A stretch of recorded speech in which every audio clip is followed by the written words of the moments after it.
guys. I have a quick little video that I wanted to check out. It's about 4.5 minutes long, and this is in preparation for the live stream that we're going to have technically tomorrow, December 20th at 6 p.m. Eastern for a discussion of the Sandman. But by the time this is actually edited and up, I mean, I was hoping to have it up the day before, Saturday the 19th, but I don't think I'm going to be able to get it up before, technically it's tomorrow. So this is going to go up on the same day that the live stream will happen, but it's appropriate because it pertains to what we're going to be talking about, which is Neil Gaiman's The Sandman.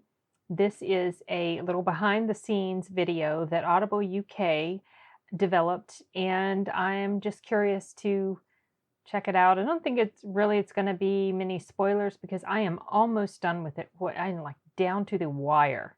I have a little bit more than an hour to go, so I think I can get it done in time. It's just I was hoping to have been done before now, but work and offline life has been really busy and crazy lately. So anyway, let's just go ahead and dive right into this.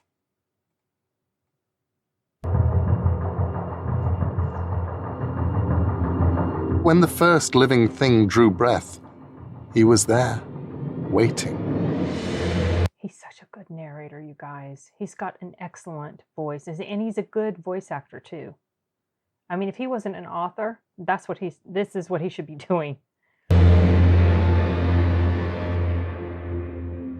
All of the people out there in the Audible world who think they've listened to everything with my name on it have an adventure waiting for them. I'm really proud to have been part of bringing this to a bunch of people who really have not had very much other than the original work for 30 years to enjoy. You are utterly the stupidest, most self-centered, appallingest excuse for an anthropomorphic personification on this or any other plane. I've been out of my depth before, and something tells me there are sharks in these depths.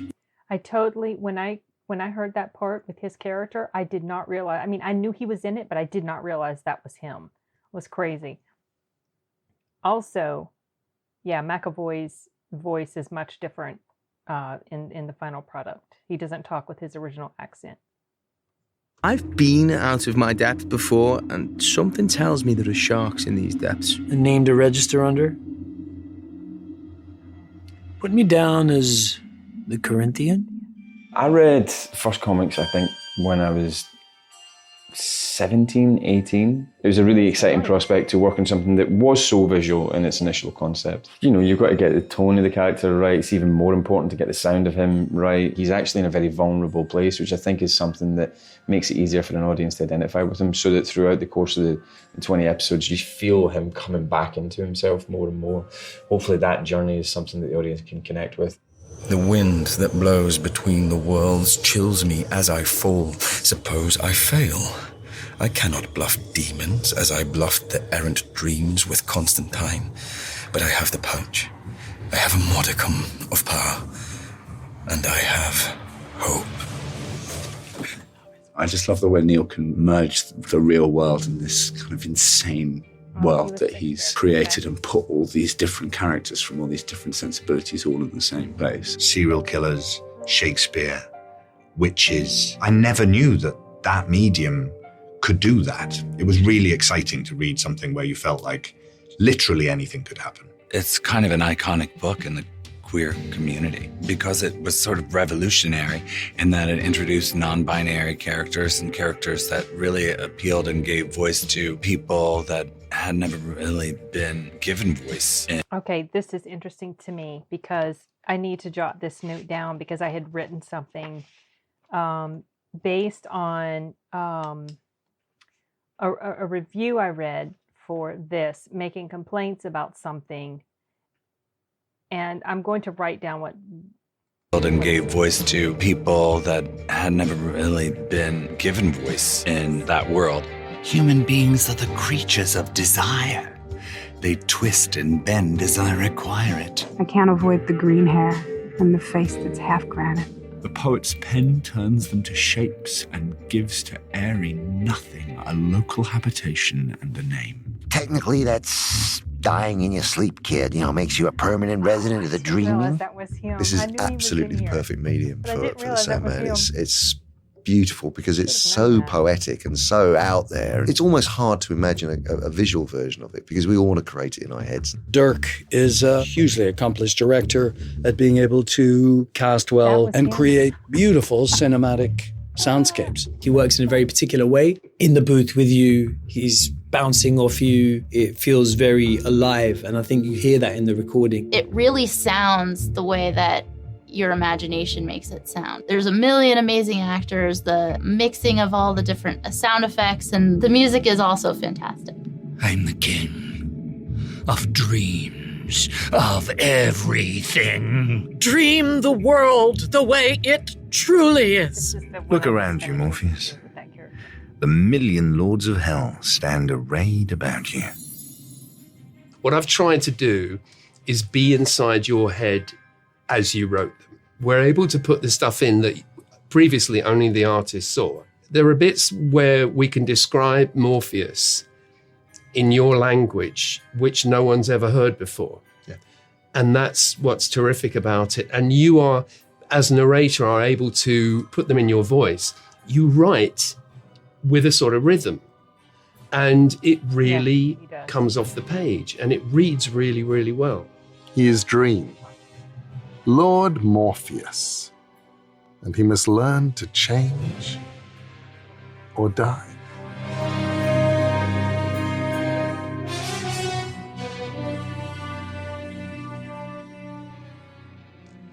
Yeah, full cast. It is indeed a full cast. So no spoilers. I don't think they were showing anything that I haven't heard yet, unless they did show something from there was one voice actor there that I could not place what scene he was reading because it didn't jump out at me. But like I said, I only have an hour left. So I would be a little surprised if it was a scene from that last hour. It's like an hour and 15 I've got left. I'd be a little surprised if that's a scene from that last portion. I'm thinking more likely it was just something I forgot about. But anyway, I don't want to talk too much about this right now because I kind of want to save that for the live stream discussion. So this was just something quick and fun I wanted to do so that I could try to get it up in time, for tomorrow. Just to kind of, I don't know. And also because I wanted to see bits and pieces of the behind the scenes. I want to see more of this. I like behind the scenes stuff. And I thought there was a video going around. Maybe it was just a picture. I was somewhere. I was in a group on Facebook for sci-fi stuff. I was directed there by somebody because she said that they had done a book club type of thing for the Sandman. I think it was back in September that they had done it. And I got into the group so that I could read through the stuff that they were talking about. And as I was scrolling through the posts and everything, it was showing a picture of James McAvoy. It looked like he was taking a selfie because his arm was out here.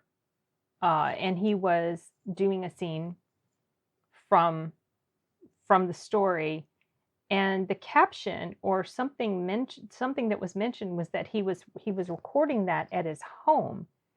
So I don't know, but I mean this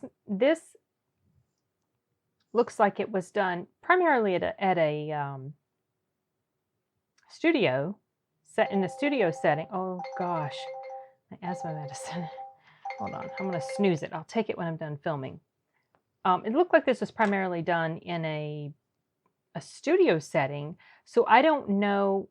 I haven't been on James McAvoy's page, or I don't know where this picture came from. It apparently was a picture he took himself and he posted it himself. So I'm wondering if what he was doing was maybe pickup lines at home, and maybe that happened during the midst of the whole what's going on, all that mess. And maybe that's why he was at home. Because at first I thought maybe they recorded it all at home. Maybe they all had a good audio setup and they did it at home, because I do know that there's been at least one anime show that runs on Toonami. I think it's Boruto. And there were multiple episodes that were done with the voice actors recording in their own home studios. And sometimes home studios for voice actors, even professional voice actors, sometimes their home studios is like their closet, you guys. I'm kidding you not. Many of you probably already know that, but so I know it can be done. Of course, when you successfully demonstrate that it can be done, that opens up the door to so many people who can do this at home. I mean, it's already done at home largely, you know, especially with audiobooks. A lot of audiobooks are recorded at home. People either do it in their closet or they have their own dedicated vocal booth. They do it in a little cubby under the stairs like I did when I started. So anyway, that's a bit of a tangent, and it just has to do with the picture of James McAvoy. But that, I don't know. You know how I tend to ramble. Anyway, this was a fun video. I'm looking forward to tomorrow. I have no idea what I'm going to be able to contribute. Like I said in one of my other videos, the one that got blocked before it could go live, I may end up letting Jeff do most of the talking. And if you guys come and contribute to the conversation in the chat, you know, maybe you will help sort of trigger a good conversation going, because I'm not necessarily the best conversation starter. I don't know. I don't know. We'll see. This will be my second live stream. So I'm just a skosh nervous, but if it's anything like the last one, I think it will feel more comfortable than I'm anticipating that it might, just because I guess a little bit of stage fright type stuff. But anyway, so okay, that's enough. I'm gonna wrap this up so that I have time to edit it and get it uploaded for you guys, and we'll see you later.